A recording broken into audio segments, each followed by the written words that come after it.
यहाँ पर आज राजस्थान के जमीन पर नीम का थाना का नक्शा एक बहुत महत्वपूर्ण है। इस नक्शे पर यहाँ के लोगों का अभिन्न छाप है, अभिन्न योगदान है और उन्हीं लोगों की सुरक्षा के लिए, उनकी रक्षा के लिए, मान सम्मान के लिए, स्वाभिमान के लिए राजेश जी भाईड़ा हमारे बीच में इकट्ठे हुए आए हैं और आकर इनके इकट्ठे हुए लोगों के स्वाभिमान की लड़ाई लड़ रहे हैं। साथियों, राजस्थान में रोज हम अखबार में देखते हैं, रोज हम टीवी में देखते हैं, फेसबुक और व्हाट्सएप पे देखते हैं,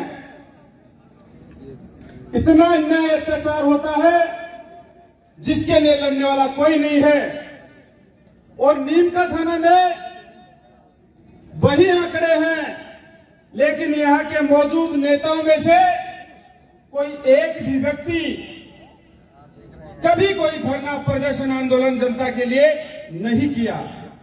क्या नीम का थाना की सारी जनता सुखी है? क्या सुखी है नीम का थाना की जनता?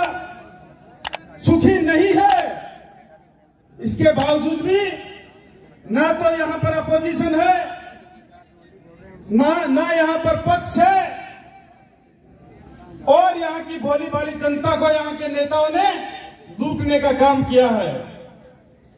राजेश जी भाईड़ा हमारे बीच में से हैं और इनको राजनीति में आने के लिए न्योता आप और हमने दिया था।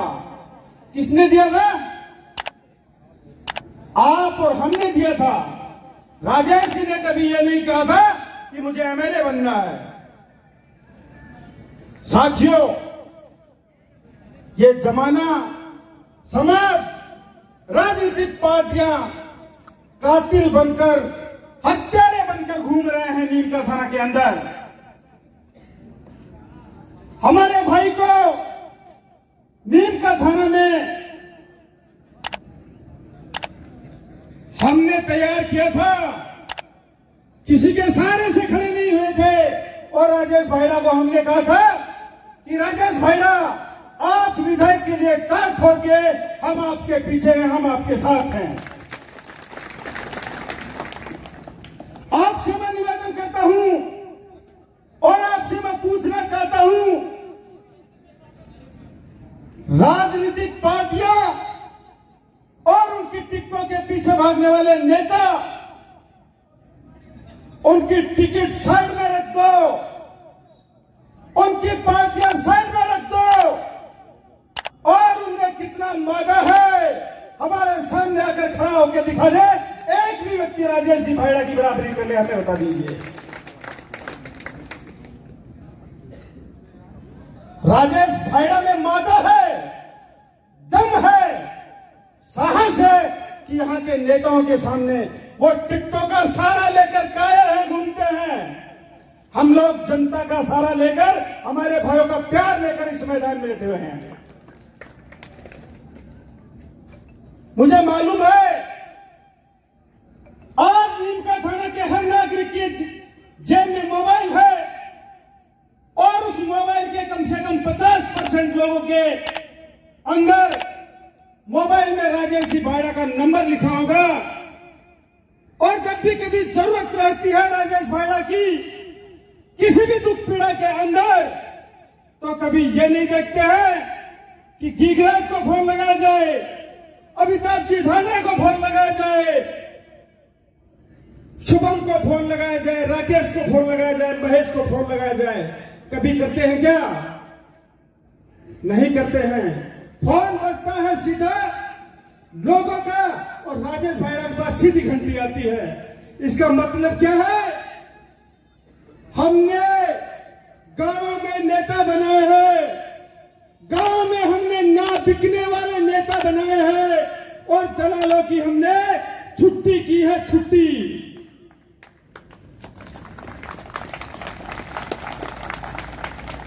आपके गांव में, आपकी ढाणी, आपके मोहल्ले में जो लोग इस बार चुनाव के दौरान वोट मांगने आए, पिछले बार खड़े थे, आप सबका यह सवाल रहना चाहिए, सौदा कितने में सेट हुआ है, दलाली के कितने लिए हैं। पिछले बार हमको आपने और किसी को बेचा था, इस बार आप हमें किसी और को बेचने के लिए आ रहे हैं। और दूसरा, अपने अपने मोहल्ला के अंदर एक चीज रखना, क्या जो आपकी बात नहीं सुना है पिछले 5 साल में, जो आपकी पीड़ा नहीं सुना है पिछले 5 साल में, मेरे भाइयों, मैं नाम नहीं लूंगा, पर आप अगर उनके मुंह पे कालिक पोत दे तो भी कोई बड़ी बात नहीं है। मुझे मालूम है राजेश सिंह भाईड़ा सामान्य धरातल से आते हैं, पूरे नीम का थाना में इनके साथ पड़े हुए सैकड़ों युवा मिल जाएंगे। उन युवाओं में से आगे बढ़कर, आप और हम सबके प्यार की वजह से आगे बढ़कर राजनीति में आना कोई छोटी बात नहीं है मेरे भाइयों। आप सब लोग अभय कॉलोनी में स्थित मकान को सब जानते होंगे, ये भी जानते होंगे कौन सा मकान किधर है, टेबल किधर लगी हुई है, ड्रॉवर किधर है, कुर्सियां कहां पड़ी हैं। कभी मेरे भाइयों, मेरा आपसे चैलेंज है, भाजपा कांग्रेस के कार्यालय में जाकर देखना, आपको गेट के ऊपर 4 बार दलाल पूछ न ले कि हाँ क्यों आया है, तो मेरा नाम बदल देना। जो लोग युवा साथी कुछ भ्रमित हो रहे हैं और ये सोच रहे हैं हमारा मान सम्मान हो रहा है क्षेत्र के अंदर, राजनीतिक पार्टियां हमें खर्चा दे रही है, हमारी तारीफ कर रही है, हमें गाड़ियां दे रही हैं। ईमानदारी से एक बात कह रहा हूं आपको, वो राजेश सिंह भाईड़ा की वजह से आप फ्रंट सीट की व्हाइट गाड़ियों के अंदर बैठे हुए हैं। आपको खर्चे का पैसा मिल रहा है, हम लोग ताल ठोकते और कहते हैं कि आपकी कुर्सियां खाली करवाएंगे, तब उनको पसीना आता है और युवाओं की इज्जत होती है। लेकिन वो भूल जाते हैं कि जिस वजह से तुम लोग खा रहे हो, जिस वजह से तुम गाड़ियों में बैठ रहे हो, उन लोगों के सामने आप हथियार बनने का काम कर रहे हो। अपोजिशन के लोग, ताकतवर लोग आज से पहले कभी किसी युवा को नहीं टोका करते थे। आप देख लेना, मैंने युवा साथियों को तैयार किया, मैंने भाइयों की तरह उनके साथ बैठकर सिखाने का काम किया। चाहे टोकन रहे, मावा रहे, रायपुर रहे, जोड़ली रहे, गोविंदपुरा रहे, हरजनपुरा रहे, बांसड़ी रहे, चला रहे, खंडेला रहे। खंडेला के साथी भी हमारे इसी नीम का थाने में आते हैं, उनको भी वहां पर बोलियां लगाई जा रही हैं। युवाओं को हमने तैयार किया और उन युवाओं को 10-10 हजार रुपए देने का काम यहां की कांग्रेस ने किया। इसका मतलब यह हो गया, हमें काबिलियत है, हमारे तैयार किए हुए लोग आप इस्तेमाल कर रहे हैं। जिस दिन हमारे तैयार किए हुए लोगों का जमीर जागेगा, वो आपके लात मार के वापस हमारे पास आ जाएंगे। और जब मेरे तैयार किए हुए भाइयों को मैं देखता हूं कि वो कांग्रेस के नारे लगाता है, कभी प्रचार प्रसार के लिए हम गांव में जाते हैं, आमने सामने गाड़ी मिल जाती है, उनको ये शर्म नहीं आती है।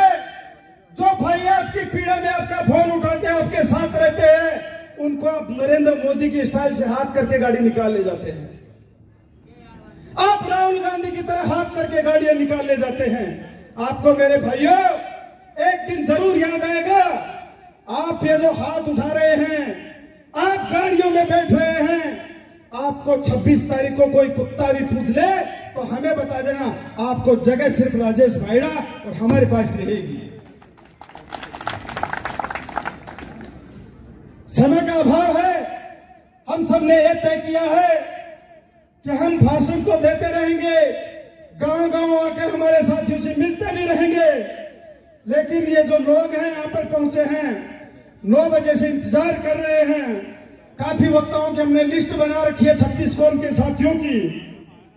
उन सबको बोलना भी बहुत जरूरी था कि आप सुने, लेकिन इससे ज्यादा महत्वपूर्ण है कि हम सब लोग जहां से राजेश भायड़ा की तख्ती हाथ में लेकर उनको समर्थन देने उनके ऑफिस में जाए और नीम का थाना के लोगों को बताए कि भाई को दोबारा हम खड़ा करने आए हैं और सौगंध खाते हैं नीम का थाना की मिट्टी की।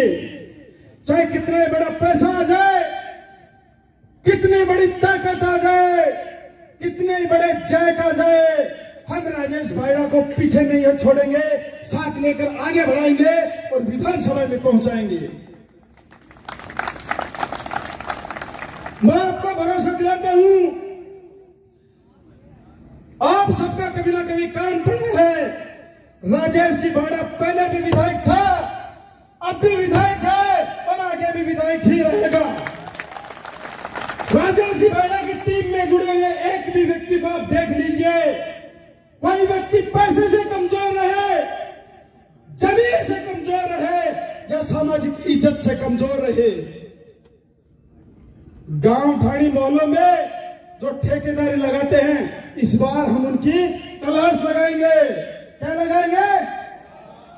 वो लोग दलाल है, क्या है?